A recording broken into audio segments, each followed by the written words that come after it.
सर्वात आधी उपमुख्यमंत्री अजित पवारांचा हा व्हिडिओ पहा। काही दिवसांपूर्वी पुण्यातील एका पोलीस स्टेशनचं अजित पवारांच्या हस्ते उद्घाटन झालं आणि त्यावेळी बोलत असताना अजित पवारांनी पोलिसांना काही कानपिचक्या दिल्यात। म्हणजे अक्षरशः त्यांनी पोलिसांचे वाभाडेच काढले। तुरुंगात असणाऱ्या गुन्हेगारांचे वाढदिवस साजरे होतातच कसे? तुरुंगातून सुटल्यानंतर गुन्हेगार काढतातच कशा? गुन्हेगारांचा उदात्तीकरण अजिबात होता कामा नये असं अजित पवारांनी अक्षरशः पोलीस अधीक्षकांना स्टेजवरच सुनावलं।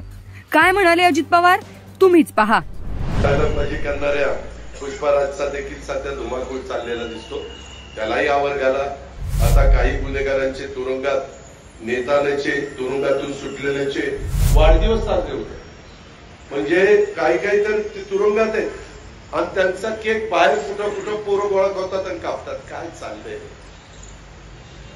ते? सुटल्यानंतर हे गाड्यांचा ताफा, गाड्या सगळे काय म्हणजे कुणाचं आपण समर्थन करतोय, कशा पद्धतीनं करतोय, याच्याकरता आपल्यावर जबाबदारी दिली का जनतेने? याच्याकरता पोलीस खात्याची वर्दी तुम्ही घालता का?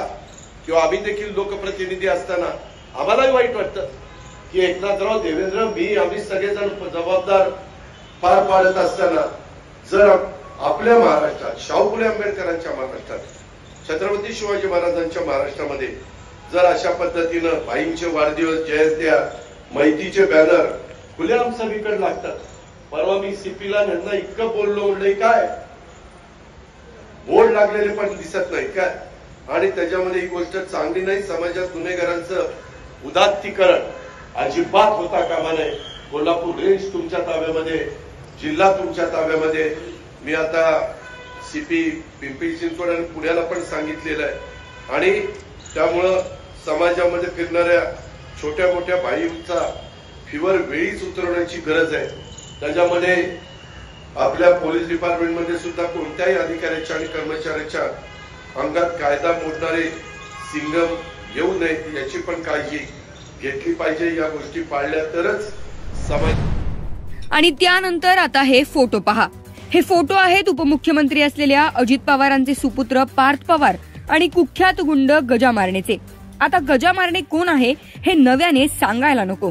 कुख्यात गुंड आहे, त्याच्यावर खुनाचा प्रयत्न, खंडणी यासारख्या गंभीर स्वरूपाच्या गुन्ह्याची नोंद आहे।